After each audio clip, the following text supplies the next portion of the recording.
Bonjour à tous, ravi de vous retrouver pour ce nouveau podcast Bourse Hebdo, l'analyse, la synthèse de la semaine qui s'achève et les prévisions pour la semaine prochaine, les chiffres que l'on se verra la semaine prochaine.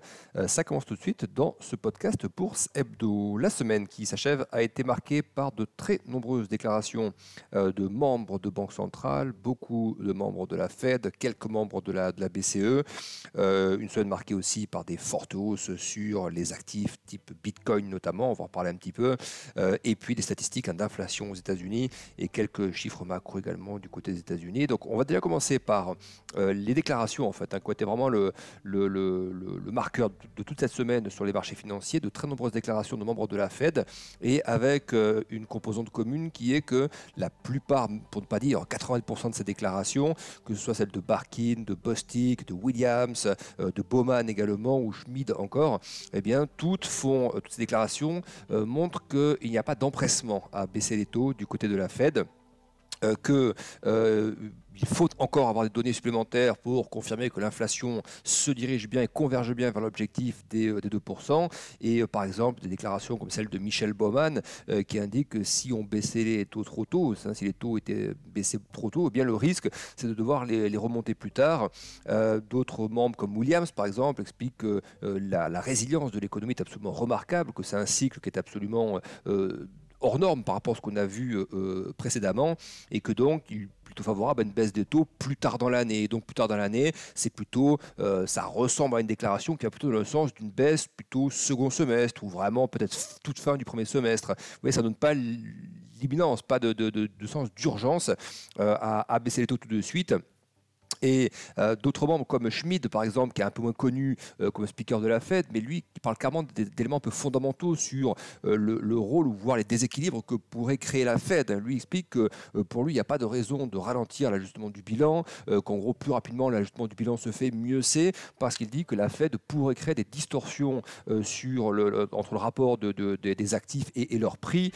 Et donc, effectivement, on est un peu tenté de faire le lien entre ce qu'il dit et ce qu'on voit en ce moment des marchés actions dont la performance est absolument remarquable. C'est-à-dire que les marchés actions, peu importe les deux chiffres, finalement les marchés actions en ce moment voient seulement le verre à moitié plein. Quand les statistiques sont un peu moins bonnes, eh bien les marchés disent formidable, ça va être le chemin d'accès vers les baisses de taux, donc ils prennent ça comme une bonne nouvelle. Quand les chiffres sont robustes, eh bien l'interprétation c'est formidable, l'économie américaine tient bon malgré toutes les hausses de taux qu'il y a eu, malgré tout le durcissement monétaire qu'on a vécu, eh bien l'économie tient encore bon. Quand les banquiers centraux disent on ne baissera pas le taux tout de suite, et ce qui maintient donc les taux sur des niveaux relativement élevés, on rappelle, depuis 2 mois, le taux 10 ans américain a repris un peu plus de 50 points de base, ou environ 50 points de base. Donc c'est quand même pas un mouvement anodin.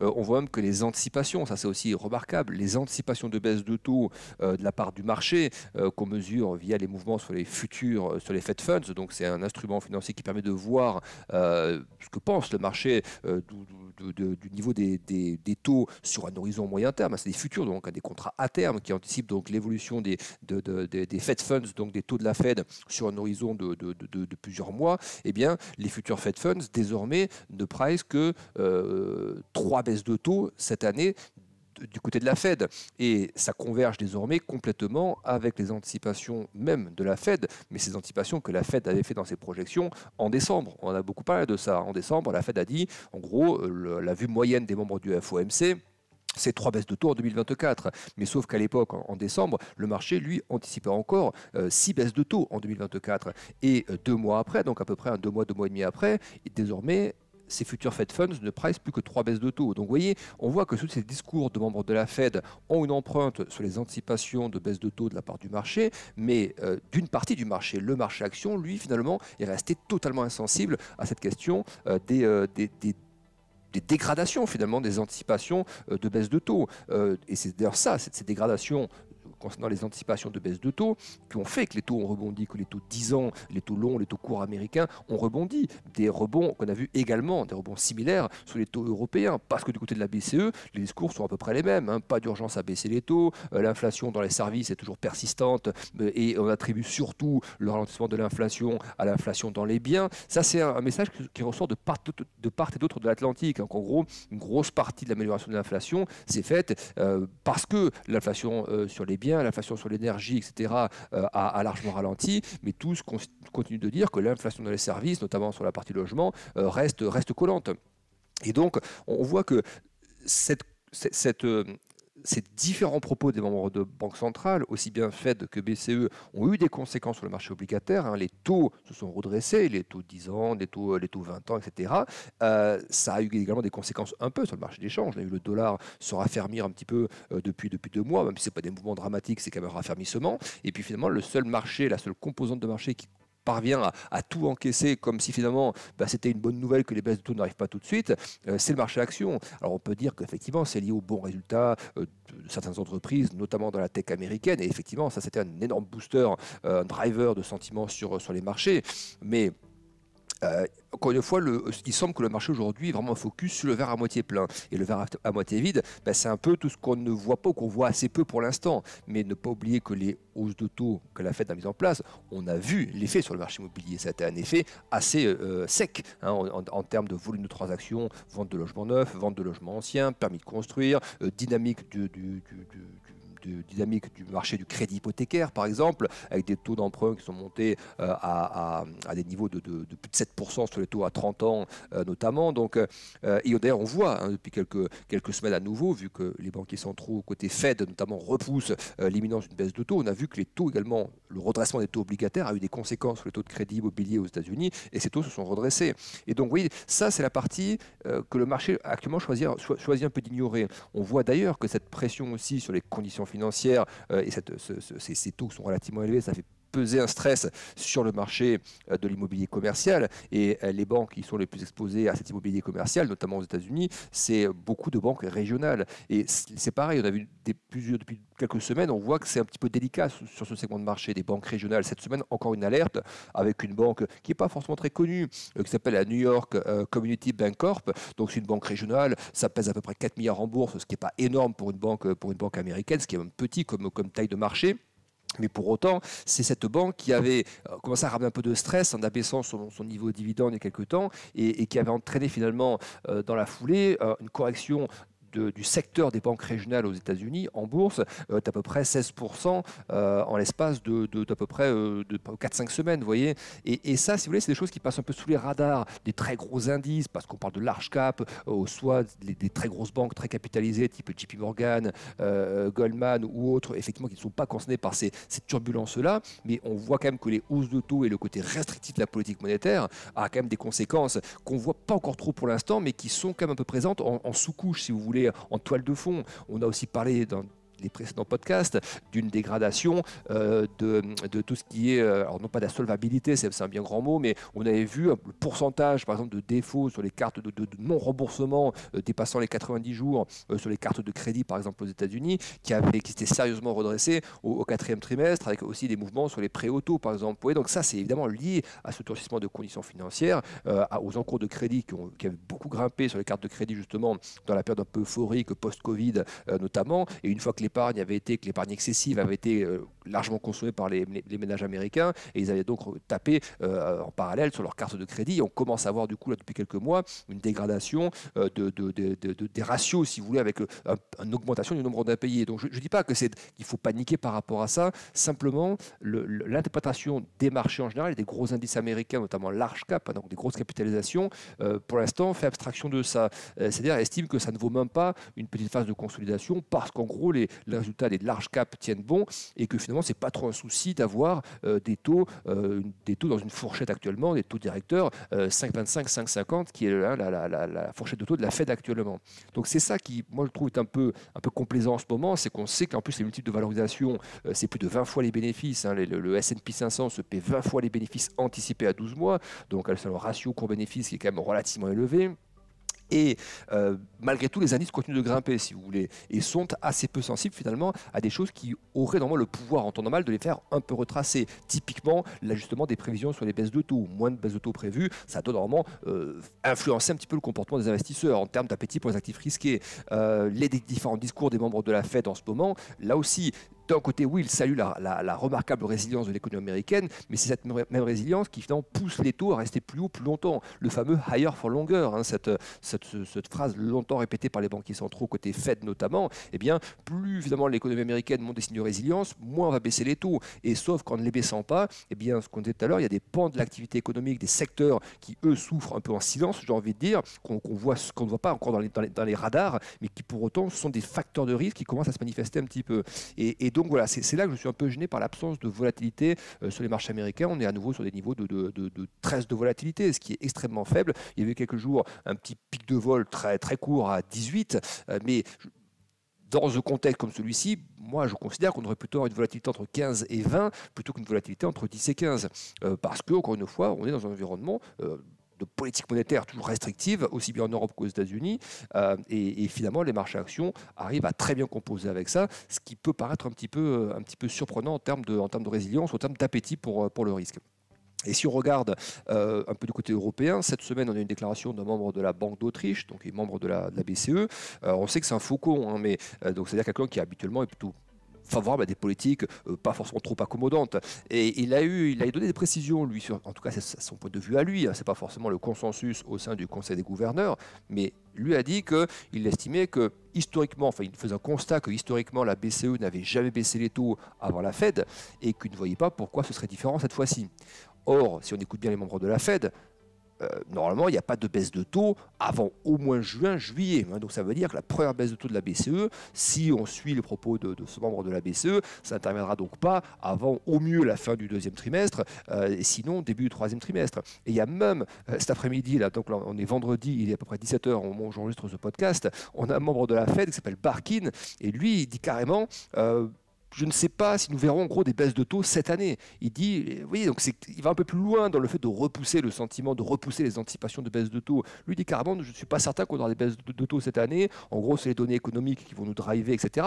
Ça, c'est normal, c'est data dépendant, c'est du cours classique de banque centrale. Mais vous voyez, c'est des phrases, on est à l'opposé finalement de ce qu'on a entendu de Powell à la réunion de décembre. On rappelle, c'était un petit peu une étape importante, ça, Powell en décembre. C'est lui qui avait ouvert le premier, qui avait créé un peu ce pivot en ouvrant la porte aux discussions sur les baisses de taux, discussions on voit bien qui n'ont pas du tout abouti, qui n'ont pas avancé, parce que 3/4 des membres de la Fed, pour ne pas dire 90%, tous repoussent l'idée d'une baisse imminente. Donc Powell qui parle d'une baisse de taux, de discussion sur les baisses de taux en décembre qui allait commencer à s'ouvrir potentiellement, et finalement la première baisse de taux, on voit qu'au mieux interviendra fin T2, peut-être même début T3, et lui, un membre de la Fed, Barkin, nous dit on ne sait même pas en gros si on aura des baisses de taux cette année. Donc vous voyez, c'est que ça crée un sentiment un peu de malaise par rapport au sentiment positif qui avait été généré par Powell et qui avait impulsé à nouveau le marché actions. Et donc c'est là qu'on se demande si on n'est pas dans une phase un peu complaisante quand même sur les marchés actions américains. Non pas qu'il faille attendre des corrections de 30%, mais l'absence en fait un peu de consolidation, de mouvement un peu latéral, alors même que justement il n'y a pas d'imminence sur les baisses de taux, que les chiffres d'inflation qu'on a eu cette semaine, oui, ils ont marqué des progrès aux États-Unis, mais c'était pile en ligne avec ce que le marché attendait, si vous voulez. Et quand j'ai des progrès, c'est des progrès sur l'inflation cœur PCE, qui est donc la mesure privilégiée par la Fed dans ses ajustements de politique monétaire, dans sa surveillance. L'inflation cœur PCE, elle est à 2,8. Elle était à 2,9 le mois d'avant. Donc oui, il y a un petit progrès, mais l'inflation mensuelle, l'inflation corps PCE mensuelle, est passée entre janvier et février de 0,2 à plus 0,4%. C'est un des plus gros rebonds qu'on ait connus en quasiment un an. Donc vous voyez, et pour la zone euro, on a eu aussi les chiffres d'inflation ce matin. Sur l'inflation cœur, on attendait des progrès un peu plus importants que le chiffre qu'on a eu ce matin. On attendait un chiffre en dessous de 3%, et il est ressorti, alors je ne dis plus exactement en tête, je crois à 3 ou à 3,1 si vous voulez. Donc là aussi, des progrès, mais moins bons qu'attendus. Oui, donc toujours cette résilience en fait de l'inflation cœur, de l'inflation dans les services notamment, et qui repousse du coup les velléités de baisse de taux de la part des banques centrales, et ça n'impacte pas le marché. Et un peu plus, je dirais, préoccupant, en tout cas un signe vraiment de cet appétit pour les actifs risqués, malgré cet environnement de taux élevés et un peu de mise en garde de la part des banques centrales ou des banquiers centraux sur la non-imminence des baisses de taux, c'est le Bitcoin. Le Bitcoin qui a connu un rallye absolument féroce, vorace, un appétit vorace de la part des investisseurs pour cet actif, mais pas seulement, pas que le Bitcoin, l'Ethereum aussi, ce qu'on appelle les altcoins, donc ils ne sont pas des Bitcoins, d'autres types de cryptos sur lesquels il n'y a pourtant pas eu d'ETF. Donc l'argument des flux pour dire le Bitcoin monte parce qu'il y a des ETF sur le Bitcoin, bien sûr que oui, c'est un argument qui compte, mais c'est un argument qui avait aussi déjà été anticipé par le marché, par les investisseurs en novembre, en décembre et même en début janvier, avant que la SEC ne valide les premiers ETF. Donc oui, on peut se réfugier entre guillemets sur le terme il y a des flux sur ETF donc le Bitcoin monte, mais à ce moment-là pourquoi Ethereum monte autant ou quasiment autant alors qu'il n'y a pas d'ETF sur Ethereum, et quid de nombreux altcoins qui bénéficient de cet élan du Bitcoin. Donc en fait, il y a peut-être là des symboles aussi d'un retour de la prise de risque. Je ne dis pas qui est anormal sur des horizons moyen terme, hein, mais à court terme, il y a peut-être un petit peu de surchauffe quand même dans certaines strates du marché. Les cryptos, je pense, en font partie, mais la tech américaine aussi, elle se paye cher à nouveau la tech américaine. Il y a eu des très bons résultats, mais les multiples sont aussi élevés, ce qui veut dire que il y a quand même une cherté qui s'est installée sur les marchés et dans un environnement où les baisses de taux n'arrivent pas. Voilà. Donc, moi, je serais moins inconfortable si on avait un peu de consultation sur les marchés actions, des mouvements de correction de l'ordre de 5%, peut-être un peu plus, entre 5 et 10% sur les gros indices américains, un petit peu sur l'Europe, même si l'Europe, encore une fois, et je m'arrête là-dessus avant de passer au programme pour la semaine prochaine, l'Europe, je pense, ça reste quand même un bon call, c'est-à-dire de bonnes anticipations assez positives à moyen terme, 12 mois, 18 mois. Je pense qu'il n'y a pas de raison de sortir l'Europe de ses portefeuilles, même du tout. Hein, les ratios cours-bénéfice de l'Eurostock 600 par rapport au SP500, on est sur des ratios de 0,6% sur les ratios cours-bénéfices anticipés à 12 mois. Donc l'Europe est très peu chère par rapport aux US et cette faible cherté s'est encore même dégradée, encore baissé. C'est-à-dire qu'on est encore ces derniers mois, on est devenu de moins en moins cher en gros sur les marchés européens par rapport à la cherté des marchés américains, donc en termes de comparatif.